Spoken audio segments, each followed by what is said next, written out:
ఇంత గొప్ప కుటుంబానికి కోడలు వయ్యుండి సభ్యత సంస్కారం లేకుండా మగాడి మీద చేయి చేసుకుంటావా? కనీసం పనివాళ్ళున్నారని ఇంగిత జ్ఞానం కూడా లేకుండా పోయిందా నీకు? తప్పుడు మాట అంటే చెంప పగలగొట్టాను తప్ప. అయినా నువ్వెవరు నాకు అడ్వైస్ చేయడానికి? నాకు అత్తగారివా? కోడలిగా ఈ ఇంట్లో దీపం పెట్టడానికి నువ్వెలా వచ్చావో నేను అలాగే వచ్చాను. దీపం పెట్టడం అంటే నూనె పోసి వత్తి వేసి వెలిగించడం కాదే.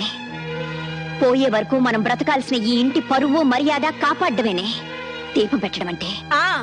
నువ్వు చెప్తే తెలుసుకోవాల్సిన స్థితిలో నేనేం లేను. నేను నీకంటే ఎక్కువ చదువుకున్న దాన్ని, నాగరికత తెలిసిన దాన్ని. నాగరికత అంటే అర్థం పెద్దవాళ్ళని గౌరవించకపోవడం, మగాడిని చేయి చేసుకోవడం అనుకుంటున్నావా? కాదే. పట్టు చీర కట్టినా పాతి చీర కట్టినా ఎదుటి వాళ్ళు చేతులెత్తి నమస్కరించేలా ఉండటమేనే నాగరికత అంటే. చూడు, ఇంకో ఆర్గ్యుమెంట్స్ అనవసరం. నీతో నీతులు చెప్పించుకునే అవసరం గాని అడ్డమైన వాళ్ళ ముందు తలంచి బ్రతకాల్సిన